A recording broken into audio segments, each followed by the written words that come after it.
آپ کے بچے نہیں ہیں؟ دیکھیے میرا خیال ہے اس تفصیل میں نہ جائیں تو مناسب ہوگا، کیونکہ اکیلا شخص جو ہے وہ ایک اکیلا شخص گندم پیدا کر سکتا ہے، اخلاق پیدا کر سکتا ہے، اتحاد پیدا کر سکتا ہے، لیکن اکیلا شخص جو ہے وہ بچہ پیدا نہیں کر سکتا. Not at all, no, impossible, mission impossible.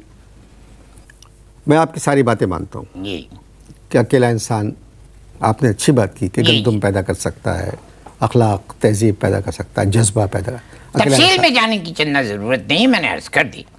تو پھر آپ دونوں سارا دن کیا کرتے ہیں؟ آنکھ مچولی کھیلتے رہتے ہیں. آنکھ مچولی گویا کھیلتے رہتے ہیں، سارا دن ہم ان کو ڈھونڈتے رہتے ہیں، ساری رات وہ ہم کو ڈھونڈتی رہتی ہیں.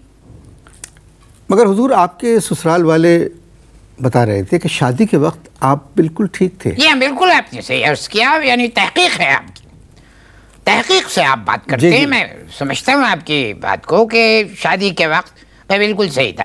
یعنی یوں سمجھ لیجئے کہ جب عارسی موصف کی رسم ادا کی جا رہی تھی، آئینے میں جب میں نے ان کی شکل دیکھی تو یوں سمجھ لیجئے کہ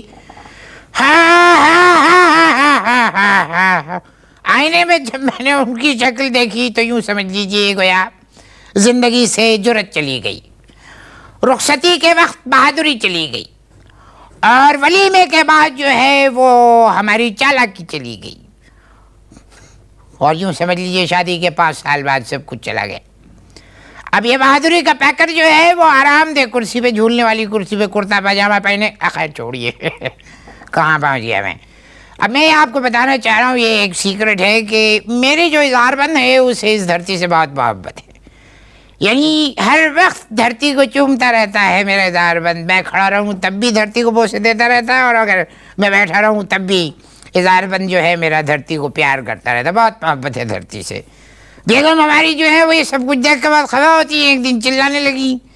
میں نے کہا دیکھیے بیگم، اب جب میں اپنے اظہار بند کو چھوڑ سکتا ہوں تو معاف کیجئے میں آپ کو بھی چھوڑ سکتا ہوں.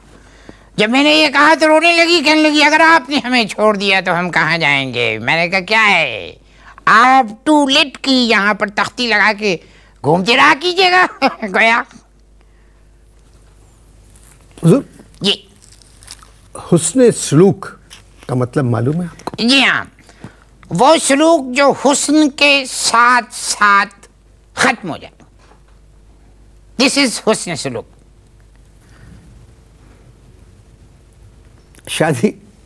شادی کے وقت آپ کیا کرتے تھے؟ اصل بھی بات یہ انور مقصود صاحب کہ موسیقی کا ہمیں بڑا شوق تھا، گت بجاتے تھے گت. لیکن صاحب شادی کے دوسرے دن جو بیوی نے ہماری گت بنائی ہے لمان الحفیظ، کبھی آپ نے یہ مثال سنی کہ ولیمے کے دن کسی دولہا نے اپنی دلہن سے مار کھائی ہو؟ کیا مطلب فنکشن میں؟ کبھی آپ نے سنی یہ مثال کہ ولیمے کے روز کسی دولہا نے دلہن سے مار کھائی، یا دولہا پٹا بیوی سے؟ نہیں، یہ ہم نے مار کھائی ہے فنکشن میں، فنکشن میں. صوفے پہ بیٹھ کے؟ جی ہاں، پبلک میں. وہ کیسے؟ بتا دیں. اب ہوا یہ غلطی قبلہ والد مرحوم کی ہے. انہوں نے کیا کرا تھا کہ ولیمے والے دن نہاری پکوا لی. اب نہاری بنی تھی بڑی لذیذ بھائی.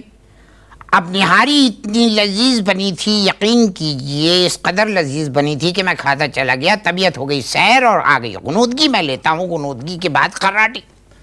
میرے خراٹے شاید شروع ہو گئے ہوں گے. فوٹوگرافر آیا اس دوران فوٹو کھینچنے کے لیے، تو فوٹو کے لیے ایسے اس نے اینگل بنایا فوٹو کھینچنے کے لیے. تو بیگم نے کیا کیا کہ ایک زوردار تھپڑ مجھے رسید کیا. یعنی وہ تھپڑ اتنی زور کا تھا مقصود صاحب کہ بغیر بٹن دبائے ہوئے فوٹوگرافر کی فلیش چل گئی. فوٹوگرافر نے کہیں کہہ دیا کہ پلیز ایک اور.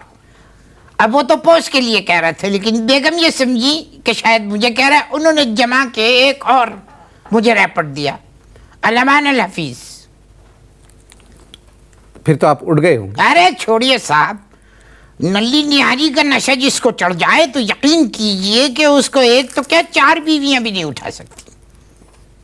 مگر حضور آپ کی بیگم جہاں تک میری اطلاع ہے آپ کی رشتہ دار ہیں. جی ہاں میری رشتہ دار ہے، میری کزن ہے، میری ماموں بزاد بہن ہے.